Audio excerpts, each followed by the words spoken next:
34 दिवसांपासून सुरू असलेल्या आंदोलनातील महिलेची प्रकृती बिघडली. रंजना गायकवाड रुग्णालयात दाखल.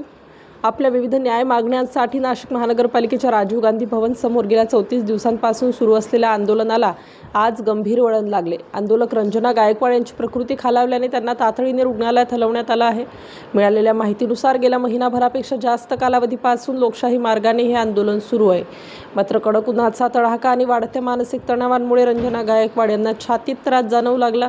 हृदयविकाराचा, हार्ट अटॅकचा धोका निर्माण झाल्याने उपस्थित आंदोलकांनी त्यांना तातडीने उपचारासाठी रुग्णालयात दाखल केलं. Star news bureau, Nashik.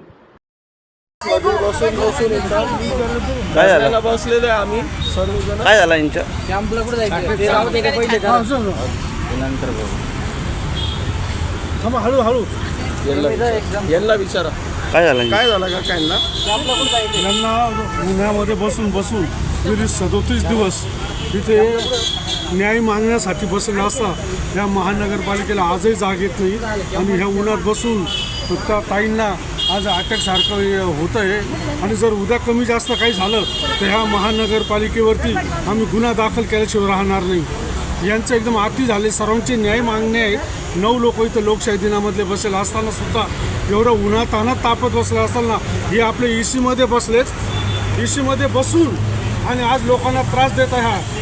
इतके नालायक महानगरपालिका माझ्या आयुष्यात मी कधीच पाहिली नाही. आणि यांना जी घमंड आहे ना, गोरगरीब एकदम हे एखाद्या याच्यासारखे समजतात, किडे मकोडे सारखे समजतात. त्यांना लाजा वाटत नाही की आज 32 दिवस झालेले आहे.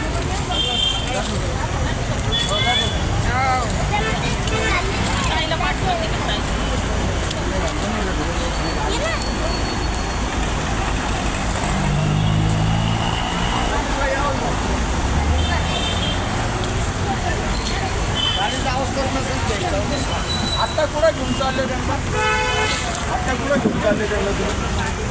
आता त्यांना हॉस्पिटलला घेऊन चाललेले आहेत. आणि जर त्या ताईंना कमी जास्त झालं त्या महानगरपालिकेच्या अधिकाऱ्यांवर गुन्हे दाखल केल्याशिवाय आम्ही राहणार नाही.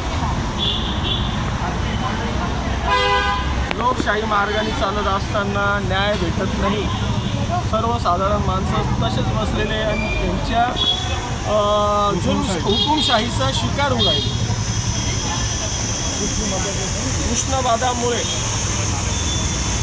हुकुमशाहीचा त्रास